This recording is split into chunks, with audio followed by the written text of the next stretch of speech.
All right, hell yeah. So this is a Piranha Burn. This is a whitewater creek boat. And so what we did is we traced out the pattern of that nose. So directly overhead view, that's what we did. Sorry I didn't show you how we did this, but hell yeah, we had this stick and then I taped on a marker. And so that way I was able to get kind of a vertical hit on those marks. Booyah. All right, hell yeah. So there's that shape up front, and it's probably too much sticking out, but I'll definitely cut that shape down.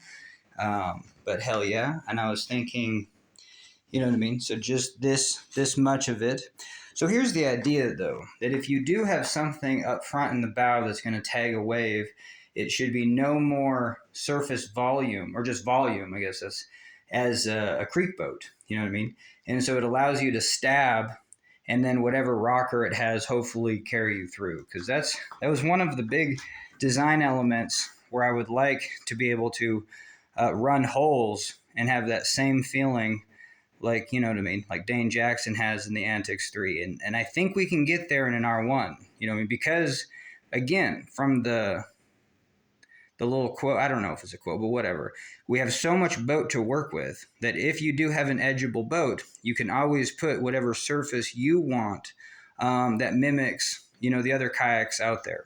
And so especially when dropping holes from an edge. And so here, like hell yeah. So now if you're like edged into this and then you're going to drop that hole, maybe that front nose is the first thing that tags and you're able to carry through.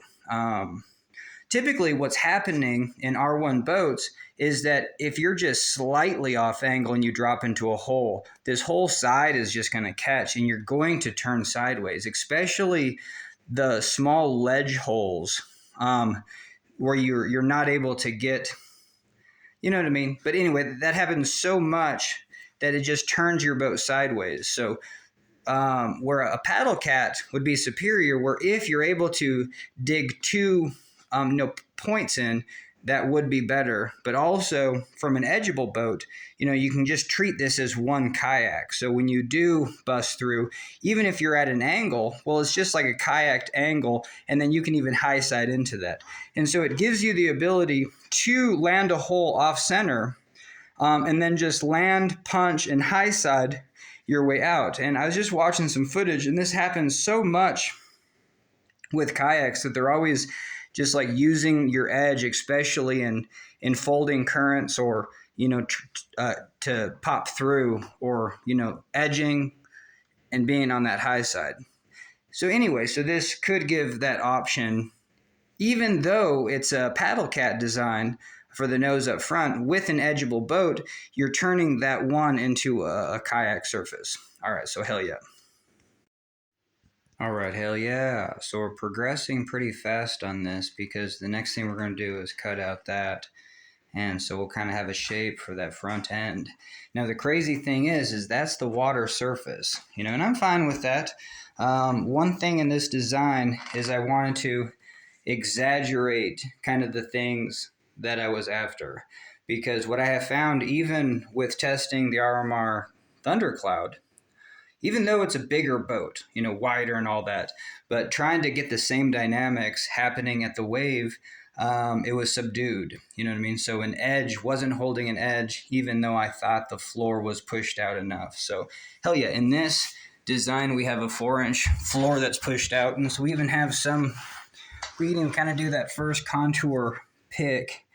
And so hell yeah. So even here, I'm choosing to obviously not come flat and straight out. But, we'll see, because when the boat does tip onto that edge, you might lose all your cantilever. What I found, especially in the kayaks, that the second that other portion, gets above a certain angle, like it no longer holds its cantilever force. Small angle theorem says up to 30 degrees, your money.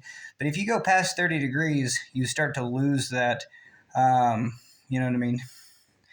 And so, hell yeah. But you should be able to get something up to 60 degrees, and it still should leverage about the same. But that's not true because your distance halves. So if you had a weight like right here and you went up 60 degrees, the location of that weight would now be half the distance, and that's how much leverage you're losing. Within the first 30 degrees, it only goes to 86%, and so you're only losing 13% of that leverage. And so yeah, so that is good from a physics perspective, that anything more than 30-degree tilt on that weighted over there, you're going to lose your leverage. Hell yeah, so we do have a flare there. The other aspect of this is I can always pad in more foam. Like, there's only been one instant in this boat where I thought, I kind of wanted, I didn't exaggerate, it enough. And that was, and I'll definitely talk about it again. That was this location right on that seam, right in the middle. I wanted that seam in the middle to be more of an exaggeration. And so if you move past that center, you're obviously shifting onto that newer section of boat. Okay, hell yeah. So we're fleshing it out. Booyah. All right, hell yeah. So that's going to be the look of the R1 boat. Booyah. And I still have no idea. Like, this is cockpit height, and it needs to be even like 2 to 4 inches higher. You know what I mean? Because we typically sit at 18 inches, and 18 inches was from that 4 inches. So it's plus there. So this is at most 14. In some places, it's only 12. But hell yeah. So when we get the cockpit in, you might imagine that is even going to be up at least 2 more inches. But sometimes, I don't know. You know what I mean? You don't need a whole lot. You only need about 12 inches of where you're sitting to where your flotation, because a lot of the I-beam floors, my I-beam floor is 6 inches. This is only 4 inches of foam. And so we can kind of reduce that profile just a little bit. But hell yeah, so that's looking pretty good. And yeah, it's kind of a compromise between, you have a little bit of a corner here, because that was the other thing. When you go push down onto this corner, well, I don't know. I had a really good time in the lake with the RMR Fat Cat, and that has straight sides. But when you dig this into the water, hell yeah. You know what I mean?